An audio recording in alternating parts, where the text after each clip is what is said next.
Ask Reddit. What are some NSFW life advice everyone should know?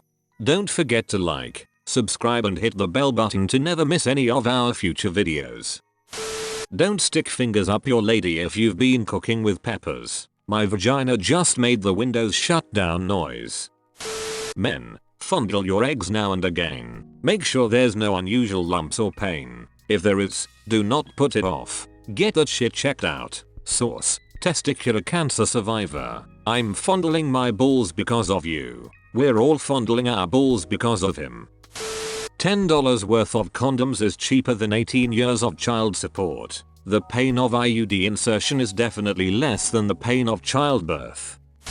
If you want to last longer in bed, men, relax your glutes and quads when you feel like you're going to come, and you'll have a much better chance of not doing that and lasting longer. You can notice the next time you're about to come how tense your legs and glutes are. This has helped me immensely in bed. I had a boyfriend that would slow way down on the lovemaking and hold me, kiss me, touch me and whisper things to me. I didn't realize what he was doing at the time, but it made me feel, I don't know, cherished, revered. After a minute or a few, we'd pick right back up where we left off.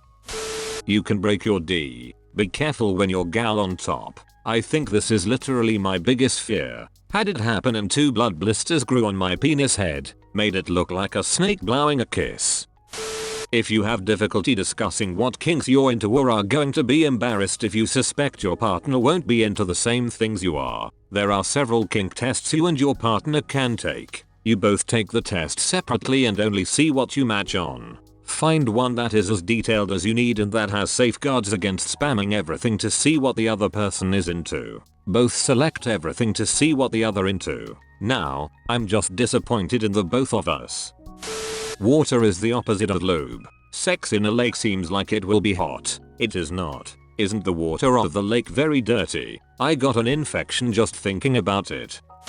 Read the bed, not the room in this case. If she's digging it, don't change that. Don't try to do whatever you're doing better. Don't try other things. If it works for her, just go with it. If you're not sure, don't be afraid to ask. That being said, ladies, if a guy asks if he's doing good, don't save his feelings. Let him know it's not enjoyable and to try something else. Tell him what he should do. The moment you'll figure out a happy medium, you'll be in the bedroom more than any other room. Trim your nails. Don't just trim. Sand those rough edges down with the emery board file attachment. Freshly cut nails can do as much if not more damage than longer, well-kept nails. Use cold water to wash come out of hair, etc. Hot water denatures the proteins and makes it super sticky. I generally use shampoo. Yeah, but then you're just kinda mushing it around in there first before you rinse. Rinsing first, then shampoo prevents cummy shampoo. And I also hate that I said that combination of words. Don't have sex on a beach. Sand gets in places where you would never want sand. Okay, Anakin, calm down. Anakin, stop panicking. Thread carefully when it slips out. An unexpected arrival in the other hole is traumatic. Or even a thrusting and missing a hole altogether. It can cause a penis to break and requires emergency treatments to avoid permanent damage. Less serious, but if you do thrust and miss, getting accidentally punched in the vag by a D isn't fun. Don't blame your partner if they want to take a break after an accident like that. Pee after you have sex. Never skip on it. I never skip on pee. It's slippery and gross, and it makes your feet smell. If you go on a road trip, even a short one, bring toilet paper. When you've got to shit, you've got to shit. Guys, get the girl off first. Everything is juicier afterwards, and she will appreciate your skill and thoughtfulness. Make it all about her, and she will probably reciprocate fully. Wash your belly button, you dirty animal. People straight up neglect the belly button. My mom worked in an OR and she was obsessed with making sure we kept our belly buttons clean growing up. She would always tell us about surgeries where they go to make an abdominal incision and were met with an absolutely filthy belly button. The bacterial makeup in your belly button is unique to you, like a fingerprint. The Belly Button Biodiversity Project did a study and found bacteria from soil in Japan in one man's belly button, which was surprising because he lived in the Midwest and had never been to Japan. Our belly buttons are so dirty that scientists keep finding new bacteria in them. Soap makes it sting when you pee. Let him know cause that shit really stings. Don't stand on chairs with wheels. That's actually a safe for work advice. Good one nonetheless. Don't stand naked on chairs with wheels. If you think anyone you're sharing a room with won't notice you getting with your partner, you are wrong. They are always awake. Always. Happened to me freshman year of college. My roommate had the audacity to ask me how I slept afterwards. As if I wasn't going to tell her that I heard her get taken to Pound Town in the middle of my peaceful sleep. Get tested for STIs. Don't take your partner's word for it that they're healthy. Edit to change clean to healthy. True. Subarus are a nasty infection. Yay. Side effects of vaping and shotgunning a monster. Horrible.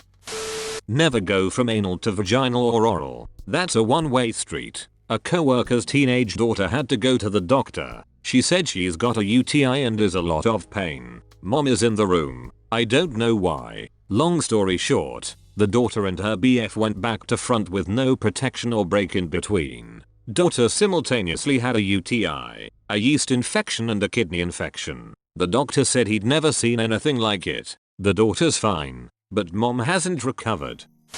Invest in your sex toys. Don't cheap out. Go for silicone, glass, or another non-porous material. Don't let your partner slam down onto your penis after it slips out. You will break your D. This is true. I did this to my ex when we were 16. We literally heard a snap sound. Bro, if my D made a snap sound, my soul would leave my ducking body. I can make my D pop like a knuckle. It's a party trick that I've never shown off at a party. If you don't know what to say for dirty talk during sex, follow this formula until you feel comfortable improvising. Say what you're going to do. I'm going to duck you so hard I'm gonna ride that D like it's Disneyland. Say what you're doing. I'm ducking you so hard I'm riding this D like it's the pony I always wanted. Say what you just did. I just ducked you so hard I just rode that D like it was the last train out of town. Or whatever floats your boat. Also, men making noise is hot. Please, moan and groan when we do things you like. It's sexy and helps us figure out which techniques work best on you. Those lines lol. I straight up thought you were a dude until the last line just from how weird the dirty talk lines were. Don't jerk off with shampoo. It'll feel good for a second. Until it gets inside your pisser. I was looking for this. Didn't learn this lesson until I was 35. Don't beat off with shampoo. Also, keep Tiger Balm and Icy Hot far away from your balls. If you use it, don't scratch balls or adjust after. Don't apply on thighs then wear loose shorts. Also, don't ever sit on your balls. For my straight dudes out there, using toys with and on your partners doesn't make you less of a man. You are not in competition with her vibrators. They are tools to bring her to orgasm efficiently and without giving you or her RSI. Batman has a tool for all occasions. Be like Batman. Big D does not mean better sex. A lot of times people with smaller penises are more willing to go above and beyond. My friend used to say I may only have 6 ounces of D, but I have 2 pounds of tongue. When he died, we had 6 ounces 2 pounds engraved on his marker. He'd have loved it.